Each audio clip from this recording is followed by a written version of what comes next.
أنفسنا ومن سيئات أعمالنا من يهدي الله فلا مضل له ومن يضلله فلا هادي له لا جد له ولا ند له ولا مثيل له ولا مثال له ونشهد أن لا إله إلا الله وحده لا شريك له ونشهد أن سيدنا وحبيبنا وسندنا وحبيبنا ومولانا محمدا عبده ورسوله الذي أرسله بالحق بشيرا ونذيرا وداعيا إلى الله بإذنه وسراجا منيرا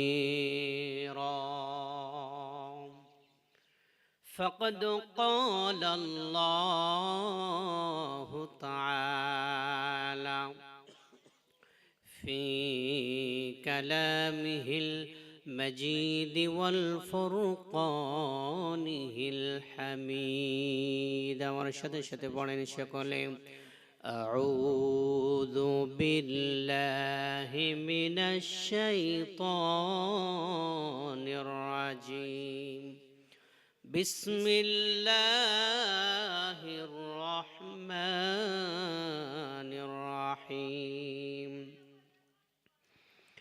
فأما من أوتي كتابه بيمينه فيقول هاؤم اقرءوا كتابيه إني ظننت أني ملاق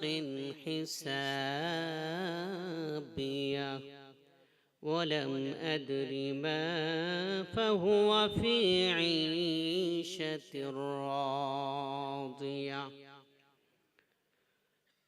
قطوفها دانية كلوا واشربوا هنيئا بما أسلفتم في الأيام الخالية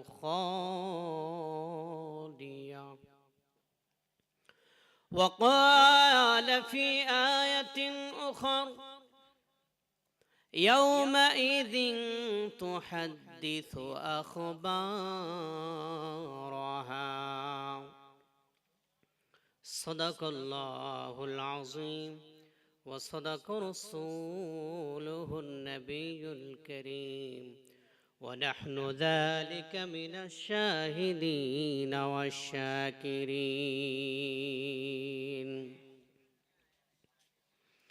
তারা ভরা রাতে জ্যোৎস্নার আলোতে ভাবলাম লিখব তব নামে গান রাত্রি গভীর হয়ে ফুরিয়ে গেল তবু লেখা হলো না প্রভু তব গুণগান তুমি কত যে মহান কত যে মহান তুমি কত যে মহান তারা ভরা রাতে জ্যোৎস্নার আলোতে ভাবলাম লিখব তবু গুণগান। রাত্রি গভীর হয়ে ফুরিয়ে গেল তবু লেখা হলো না প্রভু তবু নামে গান। তুমি কত যে মহান, কত যে মহান, তুমি কত যে মহান। সকলে দুরূদ শরীফ পড়ি। আল্লাহুম্মা সাল্লি আলা মুহাম্মাদ ওয়া আলা আলি মুহাম্মাদ কামা সাল্লাইতা আলা ইব্রাহিম ওয়া আলা আলি ইব্রাহিম। সবাই জবান খুলে খুলে পড়েন ওয়া আলা আলি ইব্রাহিম ইন্নাকা হামিদুম মাজিদ। আল্লাহুম্মা বারিক আলা محمد وعلى آل محمد كما باركت على إبراهيم وعلى آل إبراهيم إنك حميد مجيد. اللهم صل وسلم دائما على حبيبك محمد সাল্লাল্লাহু আলাইহি ওয়াসাল্লাম।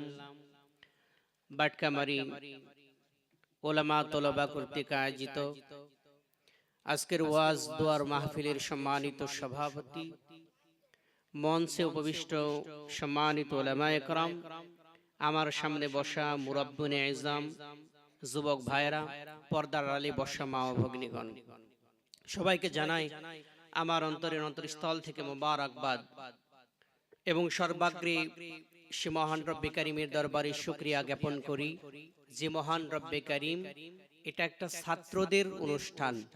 এই গ্রামের ছেলেরা যেন আগামীতে বক্তা হতে পারে, আলেম হতে পারে, এই জন্য এই অনুষ্ঠান।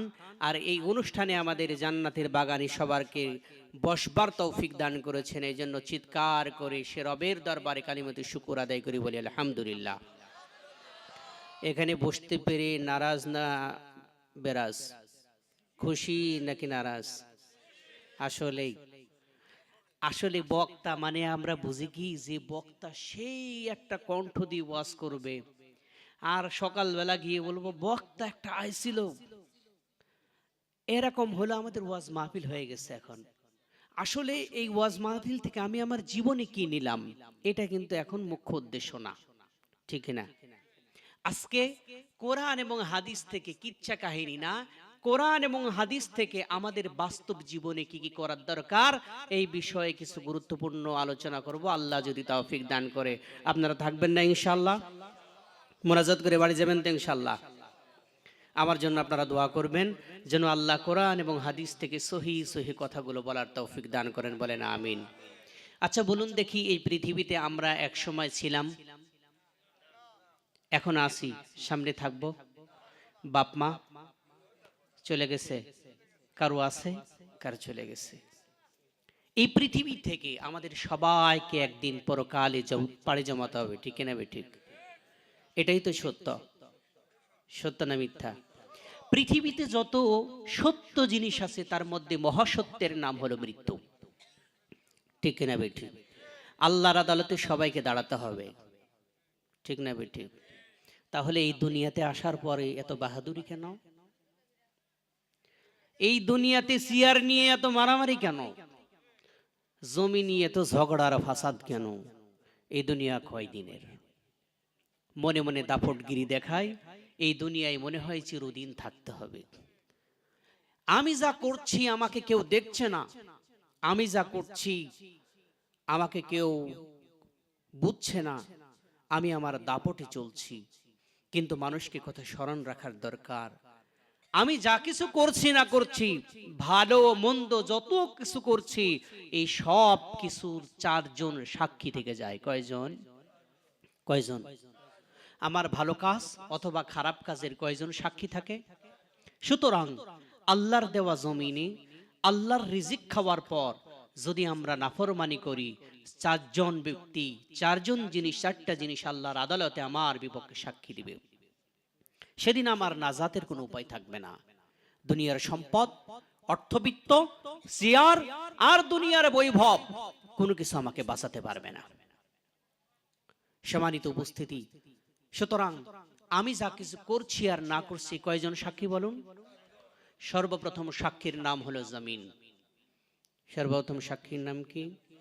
যেই জমিনে আমরা বসে ওয়াজ করছি, যেই জমিনে চাষাবাদ করি, যেই জমিনে খাওয়া দাওয়া করি, যেই জমিনে আবার আমাদের জীবনের শেষ ঠিকানা, সবাইকে যেই জমিনের মধ্যে থাকতে হবে, এই জমিন আল্লাহর কাছে বলে, আল্লাহ দেখো এই বান্দা তোমার নিয়ামত খেলো, এই জমিন থেকে শস্য উৎপাদন করলো, এই জমিনের উপরে ঘুমালো, জমিনের উপরে সবকিছু করলো, আল্লাহ দেখো তোমার এই নাফরমান বান্দা তোমার জমিনের উপরে নাফরমানি তোমার করে।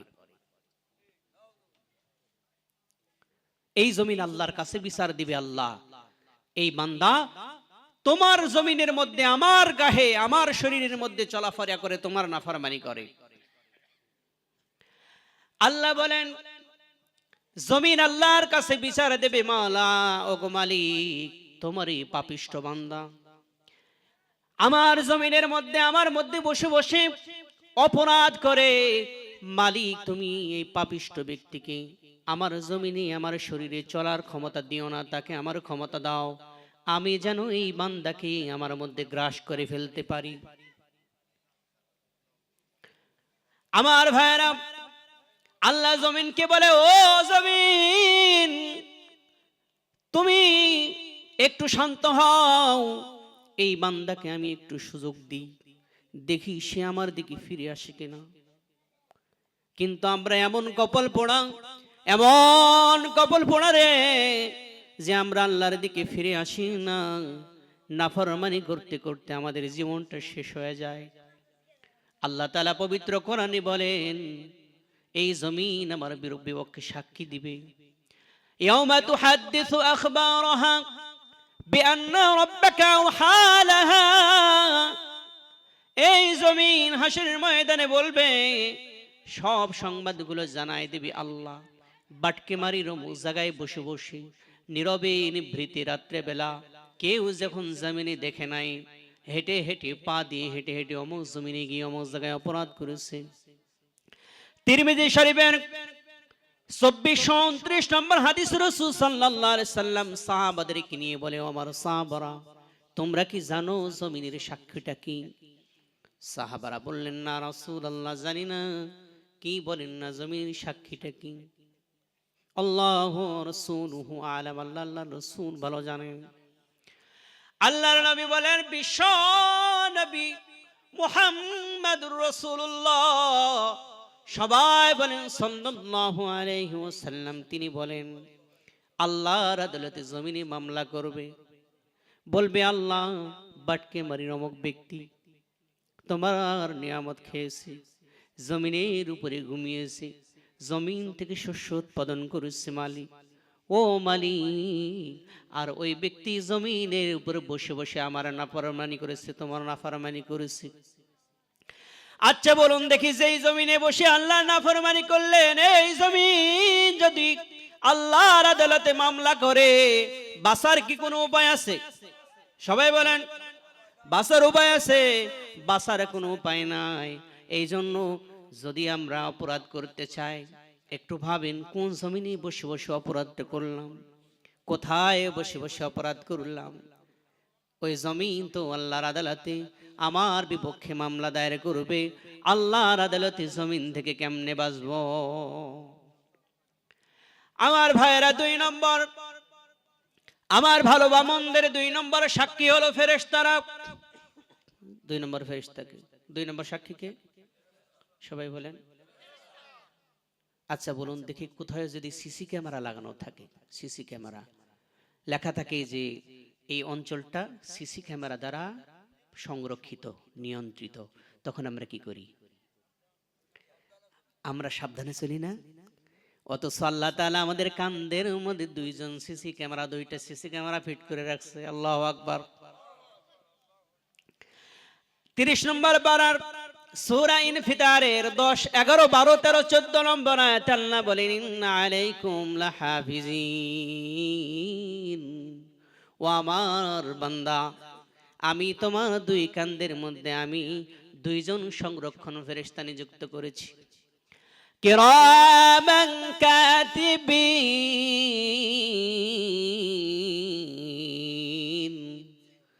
আল্লাহু আকবার বলেন। তারা হলো সম্মানিত দুইজন ফেরেশতা। ইয়ালামুনা মা তাফআলুন, আমরা যা করি তোমরা যা করো সব তারা লিপিবদ্ধ করে লিখে জানে। ইন্নাল আবরারা লাফি নাঈম, আল্লাহ বলেন নিশ্চয় যারা নেককার হবে তাদেরকে আল্লাহ জান্নাত দিবেন। ওয়া ইন্নাল ফুজ্জার লাফি জাহিম, আর যারা পাপাচারা তাদের জন্য স্থান রেখেছে জাহান্নাম। সবকিছু লিপিবদ্ধ করে কারা? দুইজন ফেরেশতা। আমরা মনে মনে করি ওই যে বাটকেবাড়ির মাঠের মধ্যে বসে বসে অথবা কোনো জায়গায় বসে বসে আমরা লেপের মধ্যে শুয়ে শুয়ে মোবাইলে কোন জায়গায় চলে যাব পৃথিবীর কেউ টের পাবে না। আমরা এটা মনে মনে করি, কেউ তো দেখলো না, কেউ তো জানলো না। আল্লাহ জানাই দিলেন আমি আহসাবুনা আন্না লা নাসমাউ সিররাহুম ওয়া নাজওয়াহুম বালা ওয়া রাসূলুনা লাদাইহিম ইয়াকতুমুন। ও বাটকা বাড়ির মানুষেরা, তোমরা মনে মনে করছো লা নাসমাউ সিররাহুম ওয়া নাজওয়াহুম, আমি রব তোমাদের গোপন কথাগুলো জানি না, আমি তোমাদের গোপন কানাকানিগুলো জানি না। না না, আমার সম্মানিত ফেরেশতাগণ তোমাদের সব আমলগুলো লিখতেছেন। আমরা যেখানে যেথায় নিভৃতে বললিতে যেখানে যে অপরাধগুলো করি সব অপরাধগুলো সম্মানিত দুইজন ফেরেশতা কিরামান কাতিবিন সবগুলো সংরক্ষণ করে রাখছে। আমার ভাইয়েরা, কিয়ামত যখন কায়েম হয়ে যাবে আল্লাহ হবেন বিচারপতি। কে হবেন? রাজ সিংহাসনে, বিচারের সিংহাসনে আল্লাহ দাঁড় করাবেন। ফেরেশতাদের বলবেন ফেরেশতারা মিজানের পাল্লা খাড়া করো। আল্লাহ মিজানের পাল্লা যখন খাড়া করতে বলবেন মিজানের পাল্লা খাড়া করা হবে। আল্লাহ তাআলা ফেরেশতাদের বলবেন ফেরেশতারা আমলের দফতরগুলো নিয়ে আসো। আমলের দফতরগুলো নিয়ে আসা হবে। আল্লাহ চিৎকার করে করে বলবেন লিমানিল মুলকুল ইয়াউম, ও দুনিয়ার রাজারা, ও দুনিয়ার বাদশারা, ও দুনিয়ার রাজা বাদশারা, ক্ষমতাধরেরা, সিয়ারের মালিকরা, বলো আজকের দিনের রাজত্ব কার? বলো না কে আজকে দিনে রাজত্ব করবে? আল্লাহ জানাই দিলেন লিল্লাহিল ওয়াহিদিল কাহ্হার, আজকের দিনের একক ছত্র মালিকানা কার? বলেন জোরে বলেন কার? চিৎকার করে বলেন কার? আজকের দিনের একক ছত্র মালিকানা হলেন আল্লাহর। আল্লাহু আকবার। আল্লাহ তাআলা বলবেন ফেরেশতারা ওই বাটকে মারেন আব্দুল্লাহর আমল নামাগুলো